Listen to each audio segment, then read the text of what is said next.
So this is Fable. At the beginning of the game you start off as a child, and this gives us the opportunity to let you play various elements of the game in a kind of a much smaller and easier fashion. Fable's all about it kind of interacting with people and allowing you to choose your own path and do good and evil things, and it's all about the kind of the fun of interacting with people in whatever way you want. And when you're a kid at the beginning of the game, we use that to kind of introduce you into the different concepts. So you've been told that you've got your sister and she's got a birthday, and you've got to go and do good and bad deeds around the world to earn enough money to go and give her a present. So if you go and, when you go and talk to this kid over here, she's lost her little teddy bear, and she can't remember where it is. If you find it, then you'll get a reward and you can go and buy your sister a present. Now, of course, you don't actually have to go and find that teddy bear. You could go and punch the child, or you could not bother finding her present, or find it and keep it away from her, and those all have different repercussions. And over here we have a guy who's cheating on his wife, and he'll pay you if you keep your mouth shut. So again, you have a kind of a moral choice there, and that's the kind of the thing that we're trying to keep throughout Fable, the idea that you can choose your own path and do things your own way. And also, it's just fun interacting with people in different ways and seeing how they respond to the way you want to interact with them.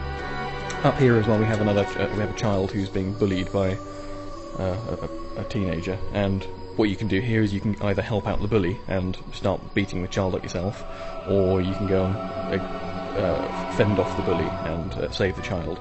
And either way, again, you get rewarded, and it's entirely up to you how you play that bit of the game. So, as I say, what we're doing here is we're teaching you the basic concepts of the Fable and the freedom that gives you.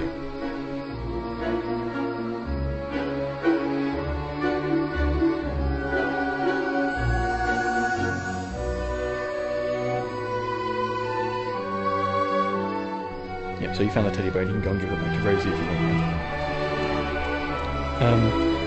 After you've finished with Oakvale and you've performed all the different good deeds and you've got enough money to buy your sister a present, various things, the story then kicks off, and some nasty things happen, which then cause you to be taken to this place that you can see here called the Guild, which is where you do all your training, and this is where you actually get turned into a hero.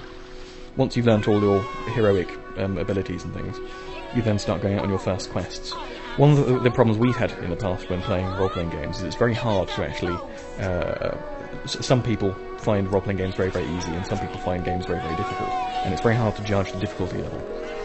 What we've tried to do in Fable is make it so that the quests by themselves aren't too challenging, and but people can play them quite easily, but you can actually make the quests harder for yourself by boasting.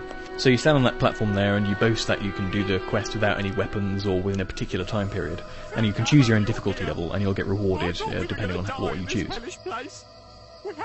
So here we are on our first quest, and because Albion is quite a dangerous place, we've got these traders here who are hiring you to go and take them from one part of Albion to another through a dark and mysterious wood. And these are the kind of quests that you can take if you want to go and earn yourself a bit of money. So you're escorting these traders through Darkwood, and they'll actually respond to what they see you do. So if you go and heroically kill one of these creatures here at Albion, they'll start clapping and cheering and they'll respond differently. The combat system in Fable is, we've tried to make it as action-packed and varied as possible. You can develop your abilities in hand-to-hand combat using a sword, or using a bow, or using magic, and you can combine up all these different things. And depending on how good at them you get, you'll learn different abilities. Any green blobs that you see the hero picking up are experience orbs, and you can use these later to extend your abilities. So here we're using the bow to go and clear out a field of exploding mushrooms from a distance, so that you can go and lead the traders through and they won't die. And as you get better and better with the bow, you'll develop more and more abilities with it. So here we are using some magic as well, and again, as you can see, the player is managing to switch between using magic, using the bow, and using melee weapons very, very quickly. So you can develop your own combat style, depending on your particular preferences. And also, depending on what experience you spend on different things, you'll get different magical abilities. I think there are 18 different magical abilities. This is some of the flourishes that you develop in hand-to-hand combat, and you spend experience on those. So each player will hopefully develop a completely different set of abilities depending on how he plays the game and what preferences he has. Also, we've got group combat here, so you just use a force push stealth to go and knock everybody out, and the combat system with the melee combat works very well with multiple combatants as well, so you can switch combatants and show off in that way. And here we are leading the traders hopefully through to the end of the mission. So you can spend your experience in whatever way you like. For example, with the bow you can learn cool abilities like shooting off people's heads. But it's entirely up to you if you want to spend it on magic or on your melee combat to learn more flourishes, or on your bow abilities. That's right. Not long to go now. Some of the creatures in Albion are a little bit more challenging than bandits and little Balverines. You've got the Earth Troll here, and different creatures have different weaknesses and different abilities. And you have to work out how best to defeat them using the combination of abilities that you've developed.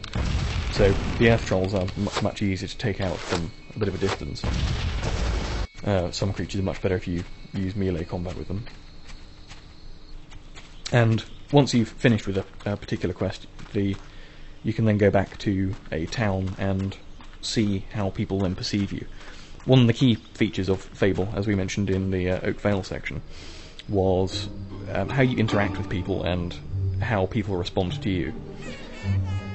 A lot of the work that we've put into Fable has been in this simulation of the world. The world is going on while you're on quests and while you're doing various things. So people have their own family lives, they go to pubs to go and get drunk, they go to sleep, they've got children, and you can get involved and immerse yourself in all these different things and see how you want to get involved. I see they're letting the children out of the guild. We have another hero here called Briar Rose, who at this point in the game is much more experienced here than you are. And she's kind of mocking you here. Honestly, and she's telling you that start showing your depending on how much renown you you've know, got, you're top of the people guild leaderboard will and can't get a moment's respect you more or less in the game. At least And you as you don't have get to worry quests, for about high example, renown as you and complete a being quest, you'll followed get everywhere. a trophy, which you can then go and show to people and prove how cool you are. So if you kind of carry around a big wasp head around town, people will think that you're a pretty damn good hero because you've been saving them from nasty creatures. Now, one of the other things that ties into is this system of expressions that we've got. Great.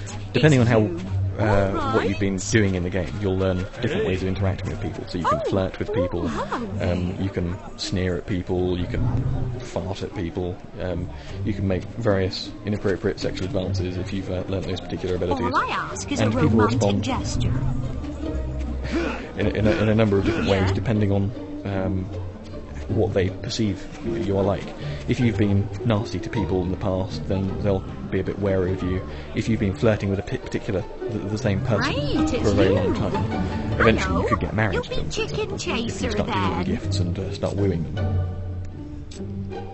Likewise, if you've been very, very nasty to people and you start trying to flirt with them, for example, then they're a bit suspicious.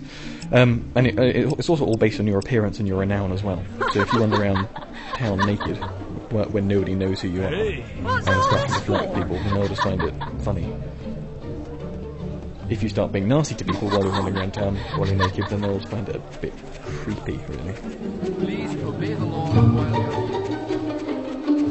But as I say, it's entirely up to you what you do around town, and because you can interact with the social systems that are going on, you can, for example, wander into a school while you're naked and just see how children will respond to you. And it's funny, but if you start then kind of sneering at them and being nasty, then they find it a little bit more scary, and they'll be a bit more aware of you in the future.